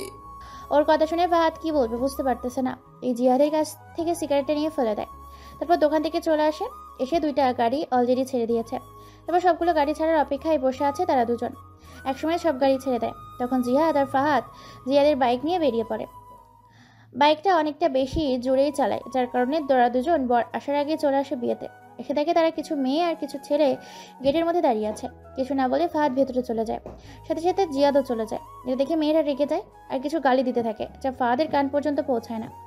বিয়ে বাড়িতে জিহাদ আর ফাহাদ বসে আছে এক কোণায়। কিছুক্ষণ আগে বরের গাড়ি আসে। হঠাৎ করে একটা মেয়ে এসে ফাহাদের পাশে বসলো। তখন ফাহাদ কিছু বললো না, সে নিজের মতো করে ফোন টিপতেছিল। হঠাৎ মেয়েটা বলে উঠলো, ফাহাদ, তুমি আমায় চিনতে পারোনি? ফাহাদ মেয়েটার দিকে তাকিয়ে একটু দেখে, চিন্তা করতে লাগলো সে তো এই মেয়েকে আগে কোথাও দেখেছে বলে মনে পড়তেছে না। তাহলে মেয়েটা যে বললো। ফাহাদ জিহাদের দিকে তাকিয়ে তাকে চোখে ইশারা করলো। জিহাদ এতক্ষণ চুপ করেই ছিল। ফাহাদের অবস্থা দেখে সাথে সাথে হেসে দেয়, তারপর বলে দেয়, বন্ধু, এটা জেনিয়া। আর কিছু বলতে পারলো না ফাহাদ, তাকে ইশারা করে না করে দেয় এসব না বলতে। ওহ জেনিয়া, সরি, তোমাকে আসলে চিনতে পারিনি। আসলে অনেক আগে দেখেছিলাম তো, তাই মনে নেই। যাক, নাম বলাতে তো চিনতে পেরেছো। আমি তো ভাবছি নাম বললেও চিনবে না। আরে তেমন কিছু। কথা আর শেষ করতে পারিনি। কথার মাঝখানে একটা মেয়ে এসে জড়িয়ে ধরে কাঁদতে লাগলো। ফাহাদের মনে হলো সে মেয়েটিকে চিনে। সে মেয়েটিকে জিজ্ঞেস করে, এই যে ম্যাডাম, আপনি কে? চিনলাম না তো। তখনই জেনিয়া এসে জোর করে মেয়েটাকে ছাড়ায় ফাহাদের কাছ থেকে। যখন মেয়েটার মুখের নিকাবটা সরায় ফাহাদ দেখে তো অবাক। ফাহাদ কাঁপা কাঁপা গলায় বলে উঠল, নীলা। এটা শুনে জিহাদও তাকায়। তাকে মেয়েটার চেহারা দেখতে পায় না। তখন জেনিয়া জিহাদকে একটু দূরে নিয়ে জিজ্ঞেস করে, এটা কে জিহাদ ভাই? আমাদের স্কুল থেকে যখন পিকনিকে নেয় 5 বছর আগে, তখন তার সাথে চট্টগ্রাম দেখা হয়েছিল। জেনিয়াকে জিহাদ বিয়ে করার কথা বলে না। আসলে জিহাদকে আরও অনেক আগেই ফাহাদ এই বিয়ের কথা বলেছিল। আর ওই দিন ফাহাদও নীলাকে দেখে এখানে দেখে অবাক হয়ে যায়। ফাহাদ নীলার কাছে গিয়ে জিজ্ঞেস করলো, তুমি এখানে কি করো? নীলা তখনও কাঁদতে ব্যস্ত। তখন ফাহাদ একটা ধমক দিয়ে বলল, তোমার বিয়ে হয়নি? নীলা হেঁচকি তুলতে তুলতে বলল, আমি আপনার বউ হয়ে অন্য মানুষকে কেন বিয়ে করব? আপনি যখন আমায় না বলে চলে গেলেন বিদেশে, তখন আমি অনেক কান্না করি। তারপর ভাইয়া আমায় বলেছিল আমি যদি ভালো করে পড়াশোনা করে ইন্টারে ভালো রেজাল্ট করতে পারি, তখন ভাইয়া আপনাকে বিদেশ থেকে নিয়ে আসবে। তখন থেকে আমি পড়াশোনা করার পাশাপাশি পর্দাও করতাম, কারণ আমাকে দেখার অধিকার একমাত্র আপনার আছে। এই কথা শুনে তো ফাহাদ পুরাই অবাক হয়ে যায়। আর সাথে সাথে নীলাকে একটেনে বুকের মধ্যে নিয়ে আসে। তার কপালে একটা দীর্ঘ চুমু খায়। নীলাও ফাহাদকে জড়িয়ে ধরে কান্না করে দেয়। আসলে এই কান্না কষ্টের না, এটা সুখের কান্না। ওরা যেহেতু এক সাইডে দাঁড়িয়েছিল তাই কেউ তাদের দেখেনি। কিন্তু জেনিয়া যখনই এটা দেখে আসতে যাবে, তখনই আগে নীলার পুরো পরিবার চলে আসে। নীলাকে এইভাবে একটা ছেলেকে জড়িয়ে ধরতে দেখে যখনই তার বাবা তাকে মারতে আসবে, ঠিক তখনই নীলার ভাই তাকে থামিয়ে দেয় আর বলে এটা ফাহাদ। এটা শুনে নীলার বাবা আর কিছু বলে না, কারণ নীলার বাসায় সবাই ফাহাদকে পছন্দ করেছে। আর ফাহাদের প্রতি নীলার পাগলামি দেখে আর কেউ কিছু বলেনি। এখানে যে এত কিছু হয়ে গেল সেদিকে নীলা আর ফাহাদের কোনো হুঁশই নেই। তারা দুজন দুজনকে জড়িয়ে ধরে রেখেছে, ছাড়বার খবরই নেই। তখন জিহাদ আর জেনিয়া আসে। জিহাদ ফাহাদের ডাক দেয়, ফাহাদ নীলাকে ছেড়ে দেয়। কিন্তু নীলা সবাইকে দেখে লজ্জায় ফাহাদের বুকে মুখ লুকায়। তখন জেনিয়া বলে উঠল, বাহ ফাহাদ, বাহ! এত আগের একটা মেয়েকে মনে রাখতে পারছো আর আমায় চিনতে পারোনি। ফাহাদ কিছু বলতে যাবে, তার আগেই নীলা ফাহাদের বুক থেকে মুখ উঠিয়ে বলল, আপনাকে কেন মনে রাখতে হবে আমার স্বামী? নীলার কথা শুনে জেনিয়া পুরো টাসকি খেয়ে যায়। ফাহাদ কবে বিয়ে করছে এটা তো জানতো না। তখন জেনিয়া বলল, কি আবুল তাবুল বকতেছো? আবুল তাবুল আমি না, আপনি বকতেছেন। জেনিয়া আর কিছু বলতে পারলো না। খাবার খেতে যাওয়ার জন্য কয়েকটা লোক এসে বলে গেছে, আমি আর জেহাদ ওই দিকে যাচ্ছি, তুমি তোমার পরিবারের সাথে বসে খেয়ে নাও। কিন্তু ফাহাদের কথা শুনে না নীলা। তার এক কথা, সে ফাহাদের সাথে খাবে, কিন্তু ফাহাদের সাথে কিভাবে খাবে? নীলা তো পরপুরুষের সামনে নিকাব খুলে না। তাই বাধ্য হয়ে ফাহাদ আর জিহাদকে নীলার পরিবারের সাথে যেতে হলো। ফাহাদ তাদের সাথে ভালো ব্যবহার করে। নীলার বাবা মা তো ফাহাদকে পেয়ে অনেক খুশি। তারপর নীলাকে আর ফাহাদকে আলাদা একটা রুমে বসানো হলো আর জিহাদকে নীলার পরিবারের সাথে বসতে হলো। জিহাদ যেহেতু নীলার ভাইকে আগে থেকেই চিনে, তাই আর কোনো সমস্যা হয়নি। আর ওইদিকে নীলা আর ফাহাদকে এক রুমে দিলে নীলা দুটো বাসনে খাবার সার্ভ করে যায়। তখন ফাহাদ তাকে আটকে দেয়। ফাহাদ বলে, তুমি বসো এখানে। নীলা কিছু না বলে চুপ করে বসে। আর ফাহাদ এক প্লেটে খাবার নিয়ে এসে নীলার সামনে বসে। ভাত মেখে যখন নীলার মুখের সামনে ধরে, বললো হা করতে। নীলা তো প্রায় খুশিতে তো চোখ দিয়ে পানি পড়ে যায়। ফাহাদ বলে, তুমি কান্না করছো কেন? না, এমনি আর কি। আপনি আমায় খাইয়ে দিচ্ছেন তো, তাই খুশিতে চোখ দিয়ে পানি বের হয়ে যায়। ফাহাদ আর কিছু বলে না, একটা হাসি দিয়ে খাওয়াতে থাকে, সাথে নিজেও খেয়ে নেয়। খাওয়া শেষ করে সেখানে বিয়ে পড়ানো হবে, সেখানে যেতে যাবে। তখনই নীলা এসে বলল, আমিও যাব আপনার সাথে। কিন্তু ফাহাদ না করে দেয় আর বলে, তুমি এখানে থাকো বাবা মার সাথে। ফাহাদ নীলার বাবা মাকে বাবা মা বলেই ডাকে। আসলে নীলার বাবা মা তাকে বলতে বলেছে। প্রথম তার একটু সমস্যা হলেও কিছুক্ষণ পর ঠিক হয়ে যায়। আমি আপনার সাথে যাব, আমি কিচ্ছু জানি না। তারপর নীলার পরিবারও বলতে শুরু করলো ওকে নিয়ে যেতে। তাই ফাহাদও আর না করেনি। তাই তিনজন মিলে চলে আসলো সেখানে বিয়ে পড়ানো হবে। নীলের পরিবার আর এক সাইডে, নীলাদের একটু দূরে দাঁড়িয়ে। কাজী সাহেব বিয়ে পড়ানো শুরু করলো। বর এবং কনেকে কবুল বলতে বলা হলো। ফাহিম প্রথমে বলে দিল, কিন্তু তার কনেকে বলতে একটু সময় নিল। এতদিন যেই বাড়িতে বড় হয়েছে সেই বাড়ি ছেড়ে যেতে একটু তো কষ্ট হবেই। বিয়ে শেষ, এখন বরপক্ষ কনে নিয়ে চলে আসবে। এমন সময় নীলা ফাহাদকে টেনে নিয়ে এক সাইডে যায়। এটা বসে নীলার পরিবারের লোকজন দেখে ফেলে, তাই তারাও তাদের দুজনকে ফলো করে যেতে থাকে। ওইদিকে নীলা ফাহাদকে বলছে, আমি আপনার সাথে যাব। এখন তো সবাই সবার বাসায় চলে যাবে, তখন আপনাকে আর পাবো না। ফাহাদ তো নীলার কথা শুনে অবাক, কারণ ফাহাদকে নীলা এত ভালো করেও চিনে না। হ্যাঁ, তাদের 5 বছর আগে বিয়ে হয়েছে, তো 5 বছর তাদের কোনো যোগাযোগ ছিল না। আজ হঠাৎ করে দেখে এত কিছু, এখন আবার তার সাথে যেতেও চাচ্ছে। তখন ফাহাদ বলল, নীলা শোনো, এখন তো আমার সাথে যেতে পারবে না, কারণ তোমার কথা আমার বাসায় কেউ জানে না, আর তুমিও তো আমায় ভালো করে চেনো না। তোমাকে আমি যতটুকু চিনি তাতেই হবে। আর বলনি আগে, আজকে গিয়ে বলে দিবে। তখন নীলার পরিবার আসলো। নীলার বাবা ফাহাদকে ডাক দিয়ে কাছে নিয়ে আসে, সাথে নীলাও আসে। তারপর নীলার বাবা বলতে লাগলো, ফাহাদ, তুমি নীলাকে এখন তোমার সাথে নিয়ে যাও। 2 দিন পর গিয়ে আমরা তোমার পরিবারের সাথে কথা বলে আসবো। নীলা তার বাবার কথা শুনে খুশি হয়ে যায়। নীলার বাবা আবার বলতে থাকে, দেখো বাবা, আজকে প্রায় 5 বছর পর আমার মেয়েকে এতটা খুশি দেখলাম। আমার মেয়েটাই 5টা বছর ধরে প্রয়োজন ছাড়া কোনো কথা বলে না। আজকে তোমাকে দেখে এতটা খুশি সে। ফাহাদ তার কথা বুঝতে পারে, কিন্তু তার নিজের বাসায় তো তার গুরুত্ব নেই। সেখানে নীলাকে তার অবহেলা করবে না তার কি গ্যারান্টি নেই? ফাহাদ চাচ্ছে না নীলার কোনো প্রকার কষ্ট পাক। তারপর ফাহাদ নীলার ভাইকে ডাক দিয়ে নিয়ে যায়, জিয়াদের সাথে যায়। তখন জিয়াদ আর ফাহাদ মিলে নীলার ভাইকে পুরোটাই বোঝায়, আর সেও বোঝাতে পারে। নীলার ভাই নীলাকে একটু দূরে নিয়ে গিয়ে কি যেন একটু বলে। পরে নীলা ফাহাদকে এসে জড়িয়ে ধরে সবার সামনে। ফাহাদও তার মাথায় হাত রাখে। তখন ওইখান থেকে সবাই চলে যায়। যাওয়ার সময় নীলার ভাবি বলে যায়, নীলা, আমরা যাই, তোমার কাজ শেষ হলে চলে এসো। এটা বলে হাসতে হাসতে চলে যায়। সবাই যাবার পর ফাহাদ নীলার মুখটা নিজের বুক থেকে উঠিয়ে বলল, আচ্ছা, ভাইয়া তোমাকে কি বললো যে তুমি সবার সামনে এসে আমার জড়িয়ে ধরলে? সব কিছু বলেছে ভাইয়া। ও, তার মানে ফাহাদের সাথে তার পরিবারে যা যা করেছে সবই জানে নীলা। যতক্ষণ না পর্যন্ত বরযাত্রী রওনা হয় ততক্ষণ পর্যন্ত নীলা ফাহাদকে জড়িয়ে ধরে রাখে, আর ফাহাদের বুকে মুখ রেখে বাচ্চাদের মতো করে কথাগুলো বলছিল। এমন সময় সবার বাসায় নীলা আসার সময় ফাহাদের ফোন নাম্বার, ফেসবুক, হোয়াটসঅ্যাপ সব কিছু নিয়ে আসে, যেন ফাহাদের সাথে কথা বলতে তার সমস্যা না হয়। বাড়িতে আসার পর জিহাদ চলে যায় তার বাসায়, আর ফাহাদ চলে যায় তার ঘরে। বাড়িতে অনেক পেহমান, তাই ফাহাদ তার ঘরের দরজা লাগিয়ে শুয়ে পড়ে। সন্ধ্যার দিকে ফাহিমের শালী ঈশা বলছে, দুলা ভাই, আপনার নাকি ভাই আছে? কোথায় সে? তাকে তো দেখলাম না। ভাই একটু অসুস্থ, তাই ঘরে শুয়ে আছে। ও। তারপর ঈশা আর কিছু জিজ্ঞেস করেনি। একটু পর ফাহাদের বাবা মা তার রুমে গিয়ে ডাকছে। ফাহাদ, দরজা খোল। ফাহাদ তখনও ঘুমেতেই ছিল। তার বাবার ডাকিতেই ঘুম ভেঙে যায়। উঠে এসে দরজা খুলে দেয়। তখন ফাহাদের বাবা তার ঘরে ঢুকে জিজ্ঞেস করে, এতক্ষণ ধরে ডাকতেছি, কোথায় ছিলি? ঘুমাচ্ছিলাম। কিছু বলবেন নাকি? না, দেখতে আসলাম তুই কি করতেছিস। বিয়েতে ভালো করে খেয়েছিস? ফাহাদ একটু ইমোশন হয়ে গেল, কারণ তার বাবা তাকে কতদিন পর খাবার খেয়েছে নাকি জিজ্ঞেস করছে। খেয়েছি। আপনারা খেয়েছেন? আচ্ছা চল নিচে যাই, ওখানে সবাই আড্ডা দিচ্ছে, আর রাতের খাবার একবারে খেয়ে আসিস তোর রুমে। আপনি যান, আমি ফ্রেশ হয়ে আসছি। তুই আয়, আমরা একসাথে নিচে যাব। তখন ফাহাদ আর কিছু না বলে চলে যায় ফ্রেশ হতে। প্রায় 10 মিনিট পর ফ্রেশ হয়ে ওয়াশরুম থেকে বের হয়। তারপর তার লাগেজ থেকে কার জন্য কী এনেছে এইসব নিয়ে তার বাবার সাথে নিচে যায়। নিচে গিয়ে সবার জিনিস সবাইকে দিল, শুধুমাত্র দিতে পারলো না ফাহিমের বউ আর শালিকে। দিবেই বা কীভাবে? সে কি জানতো নাকি বাসায় বিয়ে? সে তো শিপা আর ঈশাকে বললো তাদেরকে শপিং করিয়ে নিয়ে যাবে, আর ঈশা তো আর একা নিয়ে যাবে না, তাই সাথে করে শিফাকেও নিয়ে নিল। তারা দুজন মিলে না হয় ফাহিমের বউয়ের জন্য অনেক কিছু নিয়ে আসবে। তারপর তারা বেরিয়ে পড়ে শপিংয়ের উদ্দেশ্যে। তারা দুজন ফাহাদকে ঘোরাতে ঘোরাতে শেষ। যখন তারা শপিং করছিল তখন নীলা কল দেয়, আর ফাহাদ নীলার সাথে কথা বলতে থাকে। একসময় তারা শপিং শেষ করে চলে আসে ফাহাদের কাছে। তখন ফাহাদ নীলাকে বলে ফোন রেখে দেয়, আর তাদের নিয়ে রওনা দেয় বাসার উদ্দেশ্যে। তখন ঈশা প্রশ্ন করে বসলো, আপনি এতক্ষণ ধরে কার সাথে কথা বলতেছিলেন? আপনাকে বলার প্রয়োজন মনে করি না। প্রথমত আমি আপনার ছোট, তাই আমাকে তুমি করে বলবেন। আর বলার সমস্যা কি?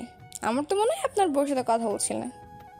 তখনই শিফা বলে উঠল, আরে ভাইয়া তো এখনো বিয়ে করেনি। আপনি ঠিক ধরেছেন, আমি আমার বউয়ের সাথেই কথা বলছিলাম।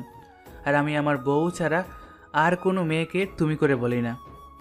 ঈশা ফাহাদের কথা গুরুত্ব না দিয়ে শিফাকে বলল, উনি এখনো বিয়ে করেনি? শিফা কিছু বলতে যাবে তার আগে ফাহাদ বলে উঠল, কে বলেছে আমি বিয়ে করিনি? আমার আপনার মতো একটা বাচ্চাও আছে। এটা শুনে ঈশা আর শিফা দুজনেই হেসে দেয়। তখন ঈশা জিজ্ঞেস করলো, আপনার বয়স কত? 23 বছর। ঈশা কিছু বলতে যাবে তার আগে তারা বাসায় চলে আসে, আর তাই ঈশা কিছু বলতে পারলো না। বাসায় যাওয়ার পর ফাহাদ তার রুমে চলে যায়। তারা দুজন কি নিয়ে শপিং করলো সেটা সবাইকে দেখাতে ব্যস্ত। কিছুক্ষণ পর ফাহাদের বাবা ফাহাদকে ডাকে। ফাহাদ তার বাবার কাছে গিয়ে জিজ্ঞেস করলো, কিছু বলবেন? বসো, সবাই একসাথে খাবো। আমরা বাইরে থেকে খেয়ে এসেছি, আপনি খান। ও আচ্ছা, তোমার একটা কথা বলার ছিল। জি বলেন। তুমি তো বলেছিলে টাকা কালকে ওনাকে দিয়ে দিবে। কিসের টাকা? 1,20,000। আমার কাছে তো এত টাকা নেই। আর আমি তো কথাটা এই জন্য বললাম যাতে ফাহিমের বিয়েতে কোনো ঝামেলা না করে। আর আমি তো আপনাকে টাকার কথা বলছি, আপনি টাকা দিলে ওই টাকা দিয়ে ব্যবসা করব। আমার কাছে কোনো টাকা নেই, আর তুমি একেবারে চলে আসো কেন? আমি কোনো টাকা দিতে পারবো না, তুমি আবার ফিরে যাও বিদেশ। আপনি যত টাকা বলেছেন তার থেকে বেশি টাকা দিয়েছি প্রতি মাসে আপনাদের, তাহলে আজকে কেন আমায় কিছু টাকা দিতে পারবেন না? তোমাকে কি বললাম তা শুনতে পাওনি? আমার কাছে টাকা নেই। তোর বাবার কাছে টাকা চাচ্ছিস কেন? নিজে কাজ করে তারপর টাকা আয় কর। ফাহাদের মা মাঝখানে এসে এই কথা বলে উঠল। ফাহাদ একটা কথা বলে উঠল, আমি জানতাম আপনি আপনার ছোট ছেলেকে আমার থেকে একটু বেশি ভালোবাসেন, তাই বলে আমার সাথে এমন করলেন আপনারা। ক্লাস 10-এ ওঠার পর থেকে বাবা মার ভালোবাসা কি বুঝতে পারেনি। আপনারা আমার সেই ভালোবাসা থেকে বঞ্চিত করেছেন। আমাকে পরীক্ষাটা পর্যন্ত দিতে দেননি আপনারা, তার আগেই পাঠিয়ে দিলেন বিদেশে। আর এই 5 বছরে আপনাদের 23,20,000 টাকা দিলাম, 1 টাকারও কোনো হিসাব নেই। আপনারা আমায় 4 লাখ টাকা দিয়ে পাঠিয়েছেন। আমি নিজের চেষ্টায় সেখান থেকে বড় রাষ্ট্রে যাই, তারপরও আপনাদের কাছে আমার কোনো অভিযোগ নেই। কিন্তু থাক, আর কিছু বললাম না, বললে আপনাদেরই সম্মান যাবে। আমি কখনোই এই কথাগুলো বলতাম না, শুধুমাত্র আজকে আপনাদের এই ব্যবহারের জন্য বললাম। আর যদি কোনো ভুল করে থাকি মাফ করে দিবেন। এখান থেকে ফাহাদ তার রুমে চলে যায়, আর হাতে একটা ব্যাগ নিয়ে বের হতে যাবে রুম থেকে। তখনই নীলা কল দেয়, আর ফাহাদ নীলার সাথে কথা বলতে বলতে চলে গেল বাসার বাইরে। ওখান থেকে সোজা চলে যায় জিহাদের বাসায়। জিহাদ এসে দরজা খুলে দেয়। ফাহাদকে জিজ্ঞেস করলো, কিরে এত রাতে তুই? কোনো সমস্যা? কোনো সমস্যা না হলে কি আসতে পারি না? আর এখন তো মাত্র 9টা বাজে। আসতে পারবি না কেন? এটা তো তোরে বাসা, আয় ভেতরে আয়। ফাহাদ ভিতরে যায়, গিয়ে তাদের জন্য বিদেশ থেকে আনা সব কিছু দিল। জিয়াদের মা এতগুলো প্রথমে নিতে চায়নি, পরে ফাহাদের জোর করে দিছে। জিয়াদ তো গিফট পেয়ে সেই খুশি। রাতের খাবার জিয়াদের বাসায় খেয়ে বের হয় বাসার উদ্দেশ্যে। জিয়াদের মা অনেকবার বলেছিল তাদের ওখানে থাকতে, কিন্তু ফাহাদ থাকেনি। ফাহাদ নিজের বাসায় চলে আসে। আস্তে আস্তে প্রায় 12টা বেজে গেছে। তখন ফাহাদ শিফাকে ফোন করে বলল দরজা খুলতে। শিফা এসে দরজা খুলে দেয়, আর ফাহাদ তার রুমে চলে যায়। এর মধ্যে নীলার সাথে অনেক কথাই হয়। এইভাবে চলে যায় 8 দিন। আর মাত্র ফাহাদের ছুটির 10 দিন আছে। তার পরিবারের আগে থেকে একটু পরিবর্তন হয়নি। ফাহাদ বাড়ি আসার পর থেকেই বাসায় শুধু একবেলা খেয়েই ছিল, আর খায়নি। বেশিরভাগ খাবার জিহাদের বাসায় খায়। এই কয়েকদিনে নীলাও তো প্রায় ফাহাদের জন্য পাগল হয়ে যায়। নীলার আপুর একটা মিটিং ছিল ঢাকায়, সে তার বাবার সাথে ঢাকায় এসেছিল শুধু ফাহাদের সাথে একবার দেখা করতে। ফাহাদ 10 দিন পর চলে যাবে। নীলার পরিবারের মধ্যে অনেকবার বলেছে ফাহাদকে তাদের বাড়িতে যেতে, কিন্তু এতদিন সে যায়নি, আজকে যাবে। তাই জিয়াদকে নিয়ে নীলার বাসার জন্য রওনা হয়। জিয়াদ আর ফাহাদ বাসের মধ্যে বসে আছে। হঠাৎ জিহাদ বলে উঠল, তুই কি সত্যি সত্যি চলে যাবি 10 দিন পর? হঠাৎ এই প্রশ্ন করলি কেন? না আসলে তুই ভাবিকে রেখে আবার চলে যাবি নাকি তাই জিজ্ঞেস করলাম। নীলার বাসায় চল, গেলেই দেখতে পাবি। দীর্ঘ একটা জার্নি শেষ করে তারা চলে যায় চট্টগ্রাম। আগে থেকেই অনেক সুন্দর দেখতে হয়েছে শহরটা। 5 বছর আগে এসেছিল 2 বন্ধু, আজকেও 2 বন্ধু একসাথে। শুধু পার্থক্যটা হলো আগেরবার স্কুল থেকে পিকনিক এসেছিল আর এখন যাচ্ছে বন্ধু জনের শ্বশুর বাড়ি। এখন তারা দাঁড়িয়ে আছে চট্টগ্রাম বাস স্টেশনে। এখান থেকে নীলাকে কল দেয় ফাহাদ। কল দিয়ে জিজ্ঞেস করে, নীলা, তোমার জন্য কি নিয়ে আসবো? আমার কোনো কিছু লাগবে না, তুমি তাড়াতাড়ি বাসায় এসো। আরে বলো না তোমার জন্য কি নিয়ে আসবো। আচ্ছা, আমার জন্য ফুচকা নিয়ে এসো, আর কিছু আনতে হবে না। ফাহাদ বুঝতে পারে নীলা হয়তো ভাবছে তার কাছে টাকা নেই। নীলার সাথে কথা শেষ করে জিহাদ আর ফাহাদ দুজন মিলে অনেকটা ফ্রুটস কিনে আর নীলার বাসার জন্য জিহাদ তার হবু বউ এবং জিয়াদের বাবা মা ফাহাদকে মিলে সবাই জামা কাপড় কিনে। আর আসার সময় জিহাদের মার কাছ থেকে সব কিছু জেনে আসে নীলার বাসায় কি কি নিয়ে যাবে। প্রায় 30 মিনিট পর দুজন সব কিছু কেনা হলো। এখন একটা প্রাইভেট কার নিয়ে রওনা হয় নীলার বাসার জন্য। 10 মিনিট পর তারা দুজন চলে আসে। বাসার সামনে এসে গাড়ির হর্ন দিলে তার একটু পর নীলার ভাই আসলো, এসে বলল, আরে ফারাদ, বাইরে দাঁড়িয়ে আছো কেন? ভিতরে চলো। আসলে ভাইয়া এখানে কিছু ব্যাগ ছিল, যদি কাউকে ডাক দিতেন। এসব আনার কি প্রয়োজন ছিল? এই বলে নীলার ভাই গাড়ির সামনে যায়। সে মনে করেছে 2-3 ব্যাগ, কিন্তু এখন ব্যাগ দেখে সে অবাক হয়ে যায়। তারপর কাজের লোকটাকে, কাজের লোকের হাতে এইসব ব্যাগ দিয়ে বলল ভেতরে রেখে আসতে। কাজের লোকটা ভেতরে ব্যাগগুলো রাখতে গেল। নীলা নিচে এসে জিজ্ঞেস করলো, কে এসেছে? চিনি না, তাদের আগে কখনো দেখিনি। 2জন ছেলে। নীলা ভাবছিল ফাহাদ এসেছে, তাই সে গাড়ির হর্ন শুনতে তাড়াতাড়ি করে নিচে আসে। সেভাবে ফাহাদের কাছে তো এত টাকা নেই, তাহলে অন্য কেউ এসেছে। নীলা এসব ভাবতে থাকে, তার মধ্যেই সবাই ভেতরে আসে। নীলার ভাই, ফাহাদ, জিহাদ আর কাজের লোক। নীলা তো তাদের দেখেই অবাক। তখন সে ফাহাদকে জিজ্ঞেস করলো, আপনার কাছে টাকা নেই, এত কিছু আনতে গেলেন কেন? ফাহাদ কিছু বললো না। তার আগে নীলার পুরো পরিবার এসে জিহাদ আর ফাহাদকে বসে জামাই আদর করতে লাগলো। ও, আপনাদের তো বলা হয়নি, নীলার বড় বোন তার হাজব্যান্ডের সাথে কানাডা ঘুরতে গিয়েছে। জিহাদ আর ফাহাদকে খাইয়ে রুমে পাঠানো হলো। জিহাদকে নীলার ভাই নিয়ে গেল, একটা রুম দেখিয়ে দিল। আর ফাহাদকে নীলার সাথে রুমে নিয়ে গেছে।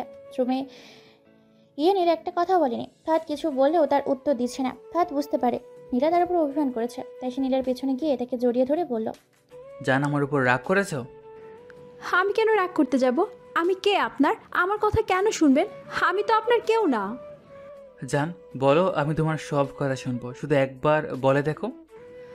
আমি আপনাকে না করেছিলাম না কিছু না আনতে?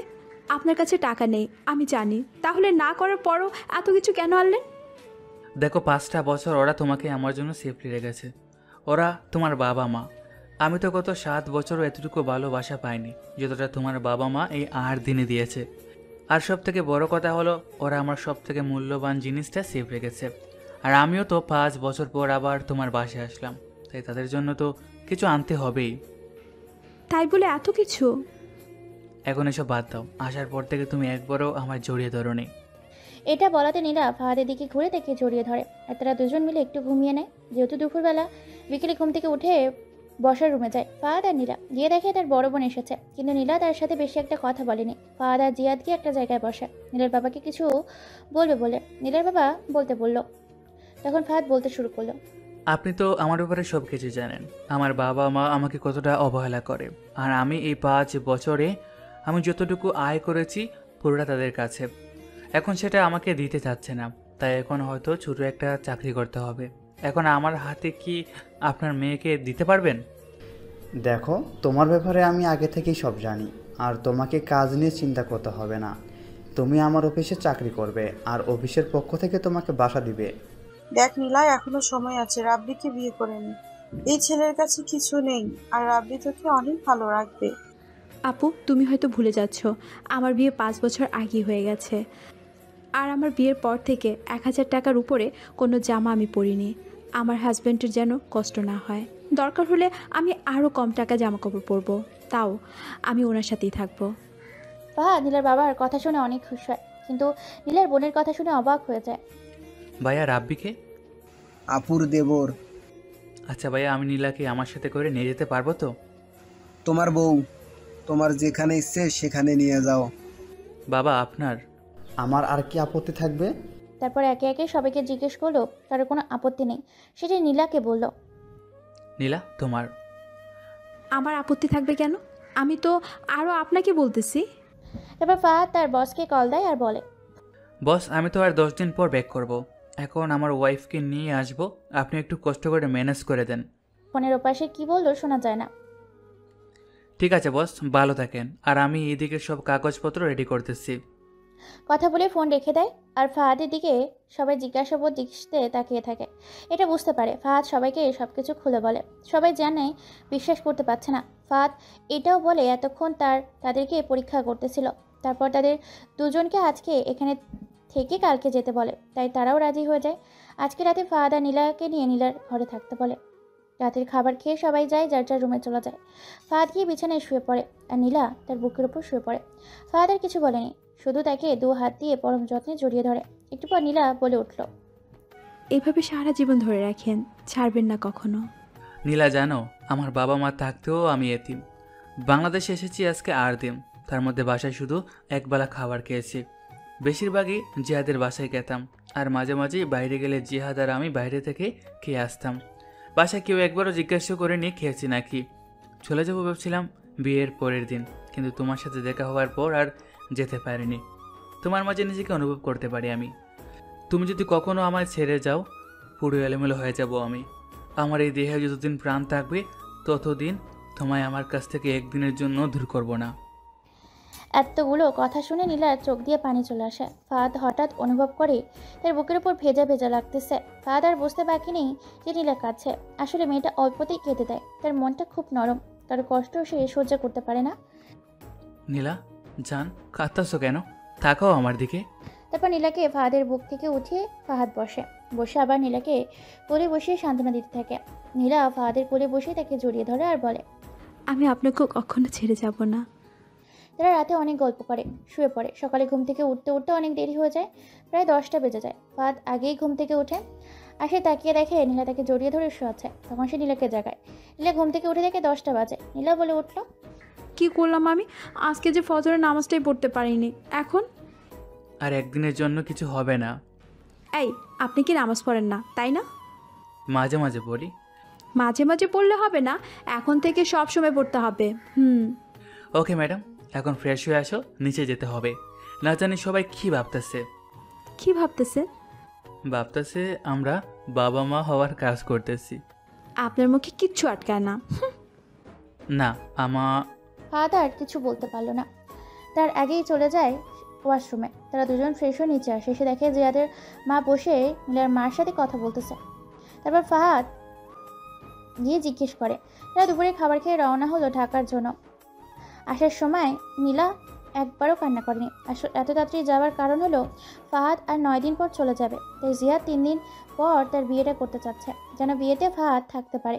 নীলা জিয়াদের বাসায় থাকে আর রাতে ফাহাদ ও জিয়াদের বাসায় থাকে। আর মাত্র 2 দিন আছে বিয়ের, তাই সব দায়িত্ব ফাহাদের কাঁধেই পড়েছে। কারণ জিয়াদের বাবা জিয়াদ যখন ক্লাস 9ম শ্রেণীতে পড়ে তখনই মারা যায়। তারপর ফাহাদ আর জিহাদ মিলে সারাদিন কাজ করে। নীলাও চাচির সাথে অনেক কাজ করে। রাতে যখন ফাহাদ ঘরে যায় তখন চাচির কাছ থেকে জানতে পারে নীলা দুপুরবেলা খায়নি কাজ করতে করতে। তাই ফাহাদ নীলার জন্য খাবার নিয়ে রুমে এসে দেখে নীলা কাপড় ভাঁজ করছে, তাই সে নিজের ভাত মেখে নীলাকে খাইয়ে দেয়। আসলে নীলার পেট ভরা থাকলেও যদি ভাত খাইয়ে দেয় তাহলে খেয়ে নেয়, আর এখন তো তার পেটে প্রচুর পরিমাণে খিদে পেয়েছিল। এভাবে কেটে গেল 2 দিন। আজকে জিহাদের বিয়ে বাড়িতে যা কাজ আছে সব কিছু ফাহাদ আর নীলার ভাই মিলে করে, আর ভেতরের কাজগুলো নীলার মা ভাবি মিলে আর চাচি তাদের দুজনকে এই কাজ করতে নিষেধ করেছিল, কিন্তু তারা শোনেনি। তারপর ভালোভাবে বিয়েটা সম্পূর্ণ হয়। এইভাবে চলে যায় আরও কয়েকটা দিন। আজকে রাতে ফাহাদ আর নীলা চলে যাবে বিদেশে, তাই নীলা আর ফাহাদ মিলে চলে যায় ফাহাদের বাড়িতে। গিয়ে ফাহাদ সবাইকে বলে নীলা তার বউ।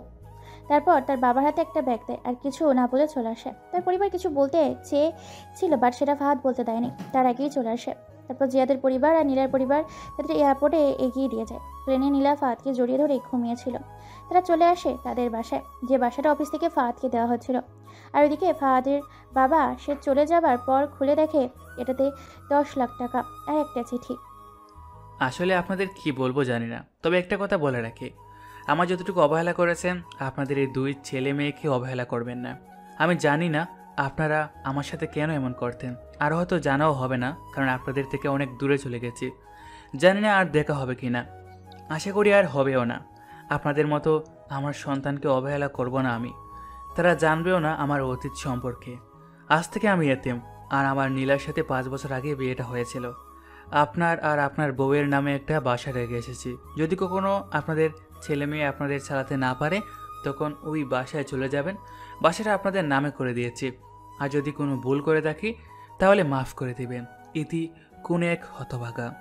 এই চিঠি পড়ে ফাহাদের বাবা মা অনেক কান্না করে, কিন্তু এখন আর কিচ্ছু করার নেই। এইভাবেই কেটে যায় আরও 3টে বছর। এখন ফাহাদ আর নীলার একটা ছেলে আছে, দেখতে পুরো বাবার ফটোকপি। এই 3 বছরে ফাহাদের পড়াশোনা শেষ করে। পড়াশোনার পাশাপাশি সে নিজের একটা কোম্পানি খুলেছে। তার বস তাকে অনেক সাহায্য করেছিল, যার কারণে 2.5 বছরে কোম্পানিটা অনেক উন্নত হয়েছে। রাতে ফাহাদ বাসায় আসে। আপনি এসেছেন, বসুন, আমি শরবত করে নিয়ে আসি। নীলা উঠতে যাবে, তার আগেই ফাহাদ নীলার হাত ধরে থামিয়ে দেয় আর বলে, চুপ করে এখানে বসো। আমার কোনো ক্লান্তি লাগছে না। তোমাকে দেখলে আমার সব ক্লান্তি চলে যায়। এবার একটু নিজের দিকে খেয়াল দাও জান। বলেছিলাম বেবিটা পরে নেই। খেয়েছো? না, আপনি বসুন, আমি রান্না করে নিয়ে আসি। না জান, তা হবে না। তুমি বসো, আমি রান্না করব। কিন্তু কোনো কিন্তু না জান। তারপর ফাহাদ ফ্রেশ হয়ে এসে রান্না করে নীলাকে খাইয়ে দেয়। রান্নাটা তো অনেক মজা হয়েছে।